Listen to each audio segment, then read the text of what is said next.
అందరికి ఇప్పుడే big boss అగ్ని పరీక్ష సీజన్ 2 ఫస్ట్ ఎపిసోడ్ అయితే చూసాం. మనం మాట్లాడుకోవడానికి చాలా విషయాలు అయితే ఉన్నాయి. ఓవరాల్ ఎపిసోడ్ చూసుకుంటే ఫేర్ ఎంతైతే ఉందో అన్ఫేర్ కూడా అంతే ఉంది. ఇంకా లేట్ చేయకుండా టాపిక్ లోకి వెళ్ళిపోదామా? ఫస్ట్ కంటెస్టెంట్ వచ్చేసరికి శాలిని ఫ్రమ్ కరీంనగర్. ప్రోమోలో చూసుకున్నట్టయితే తనకి షూ క్లీనింగ్ టాస్క్ అయితే ఇచ్చారు. కానీ ఎపిసోడ్ లోకి వచ్చేసరికి అంత డ్రామా అయితే ఏం జరగలేదు. ఇంట్రోతోనే బిందు మాధవిని నవదీప్ ని గారు అని పిలిచి అభిజిత్ ని గారు అని మాత్రం అసలు పిలవను అని చెప్పింది. ఎందుకు అని క్వశ్చన్ చేయగా లాస్ట్ లో చెప్తా అని కౌంటర్ ఇచ్చింది. ఇంట్రో అయిపోయిన తర్వాత నవదీప్ తన ఒక ఫోన్ అడిక్టెడ్ పర్సన్ అని తెలుసుకుని తన ఫోన్ అన్లాక్ అయితే చేయిస్తారు. ఫోన్ అన్లాక్ చేయించిన తర్వాత నీ ప్రైవసీ చెక్ చేయొచ్చా అని అడుగుతారు. దానికి తను నేను నీ ప్రైవసీ చెక్ చేస్తే మీరు ఒప్పుకుంటారా, అది టోటల్ గా డిస్రెస్పెక్ట్ఫుల్ అవుతుంది, రెస్పెక్ట్ఫుల్ గా నాకు అనిపించదు అని డైరెక్ట్ గా నో చెప్పేస్తుంది. దీంతో నవదీప్ తన ఫోన్ పగలగొట్టమని అడుగుతాడు. అప్పుడు శాలిని నేను ఆల్రెడీ ఇది ప్రీవియస్ సీజన్ లో చూసాను, దీనికి ప్రిపేర్ అయ్యే వచ్చాను అని ఫోన్ పగలగొట్టేస్తుంది. నెక్స్ట్ వచ్చేసి బిందు మాధవి షూ క్లీనింగ్ టాస్క్ అయితే ఇస్తుంది. దాంతో శాలిని ఇది నాకు చాలా డిస్రెస్పెక్ట్ఫుల్ గా ఉంటుంది, ఇది నేను చేయలేను అని చెప్తుంది. అలా అంటే కుదరదు, బిగ్ బాస్ హౌస్ లో ఏ టాస్క్ ఇచ్చినా చేయాల్సిందే అని బిందు మాధవి అనడంతో టాస్క్ అయితే స్టార్ట్ చేస్తుంది. మొత్తానికైతే టాస్క్ కంప్లీట్ చేస్తుంది. కష్టపడి టాస్క్ కంప్లీట్ చేసినందుకు Navdeep and Abhijeet green flag అయితే ఇస్తారు. తర్వాత శ్రీముఖి మొత్తానికైతే గ్రీన్ ఫ్లాగ్స్ వచ్చేసాయి కదా, అభిజిత్ ని గారు అని ఎందుకు పిలవనన్నావో ఆన్సర్ చెప్పని అడుగుతుంది. దాంతో శాలిని నాకు ఫస్ట్ నుంచి అభిజిత్ అంటే క్రష్, అందుకనే నేను గారు అని పిలవనని చెప్తుంది. దాంతో అభిజిత్ ఇంప్రెస్ అయ్యి స్టేజ్ మీదకి వచ్చి ఏ పని తక్కువ కాదని తన చెప్పులు తుడుస్తాడు. ఇదంతా చూస్తున్నప్పుడు ఎందుకో అభిజిత్ కొంచెం షో ఆఫ్ చేసినట్టయితే అనిపించింది. ఎందుకంటే అక్కడ జరిగేదానికి ఇక్కడ చేసేదానికి ఏం సంబంధం. ఇదే డిసప్పాయింట్మెంట్ అనుకుంటే నవదీప్ వచ్చి పగలగొట్టింది ఒరిజినల్ ఫోన్ కాదని అది ఒక డమ్మీ ఫోన్ అని చెప్పి తన ఫోన్ తనకి ఇచ్చేస్తాడు.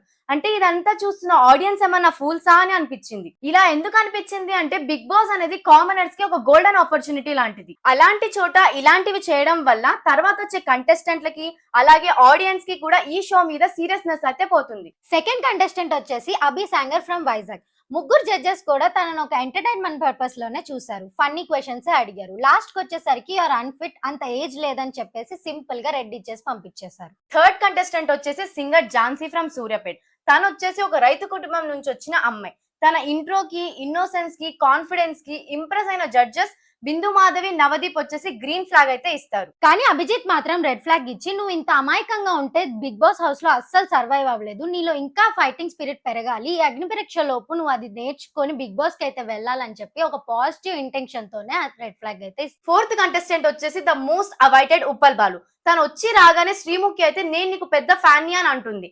ఈ పాయింట్ ని నోట్ చేసుకొని పెట్టుకోండి, దీని గురించి తర్వాత మాట్లాడు. ఉప్పల్ బాలు అయితే ఒక క్లియర్ ఇంటెన్షన్ తోనే అగ్ని పరీక్షకు వచ్చినట్టయితే అనిపిస్తుంది. కానీ జడ్జెస్ కి మాత్రం తను వచ్చినప్పటి నుంచి తన మీద ఒక నెగిటివ్ ఒపీనియన్ ఉన్నట్టుంది. దానికి తోడు నవదీప్ ఎకిల్ వీడియోస్ అనడం, బిందు మాధవ్ నువ్వు ట్రాన్స్ అయినా అని అడగడంతో బాలు అయితే ఫుల్ గా కన్ఫ్యూజ్ అయిపోయాడు. అయినప్పటికీ ఉప్పల్ బాలు తనకి బిగ్ బాస్ అంటే ఇష్టమని, తన ఫ్యాన్స్ తనని బిగ్ బాస్ హౌస్ లో చూడాలని కోరుకుంటున్నారని అంటాడు. దాంతో నవదీప్ నీ చీప్ ఎంటర్టైన్మెంట్ కి ఫ్యాన్స్ ఉన్నారని నమ్ముతున్నావా అని అడుగుతాడు. ఇక్కడ నాకు అర్థం కాని పాయింట్ ఏంటంటే ఎంట్రీలోనే శ్రీముఖి ఉప్పల్ బాలుకి పెద్ద ఫ్యాన్ అని చెప్పింది కదా. మొత్తానికి ఉప్పల్ బాలుకి అయితే ఎలాంటి టాస్క్ ఇవ్వకుండా క్రిటిసైజ్ చేసి అయితే పంపించేస్తారు. ఫిఫ్త్, సిక్స్త్, సెవెంత్ కంటెస్టెంట్స్ గా అంజలి, ఆర్య, శ్రీవాణి అయితే వస్తారు.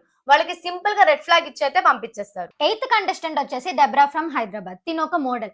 తిన ఫిలాసఫీ ఏంటంటే బిగ్ బాస్ హౌస్ లోకి వెళ్ళాలంటే తెలివి లుక్స్ ఉండాలని అయితే చెప్తారు. దానికి బిందు మాధవి లుక్స్ మీద పాయింట్అవుట్ చేసి మేకప్ అయితే రిమూవ్ చేస్తారు. మేకప్ రిమూవ్ చేసిన తర్వాత విత్ మేకప్ లో ఉన్న కాన్ఫిడెన్స్ వితౌట్ మేకప్ లో లేదని సింపుల్ గా రిజెక్ట్ చేసేస్తారు. నైన్త్ కంటెస్టెంట్ వచ్చేసి రన్నింగ్ రాజా ఫ్రమ్ కర్నూల్. ఎవరైనా ఎపిసోడ్ చూడాలనుకుంటే ఇతని పార్ట్ ని స్కిప్ చేసి చూడడం చాలా బెటర్. ఇతని పర్ఫార్మెన్స్ జడ్జెస్ కే కాదు ఆడియన్స్ కి కూడా చిరాకు తెప్పించింది. 10th కంటెస్టెంట్ వచ్చేసి మిథిలేష్ రెడ్డి ఫ్రమ్ మదన్పల్లి. 22 years కి తనకున్న కాన్ఫిడెన్స్ కి, క్లారిటీకి, క్లియర్ వే ఆఫ్ కమ్యూనికేషన్స్ కి ముగ్గురు జడ్జెస్ అయితే ఫిదా అయిపోయి డైరెక్ట్ గా సెలెక్ట్ చేసేస్తారు. మొత్తానికి ఎపిసోడ్ 1 అయితే ఇలా ఎండ్ అయింది. మేము చెప్పిన పాయింట్స్ మీకు ఎంతవరకు కరెక్ట్ అనిపించాయో మీ ఒపీనియన్ ని కామెంట్ బాక్స్ లో చెప్పండి. డైలీ బిగ్ బాస్ కంటెంట్ కోసం ఈ వీడియోకి లైక్ చేసి మా ఛానల్ ని ఫాలో అవ్వండి.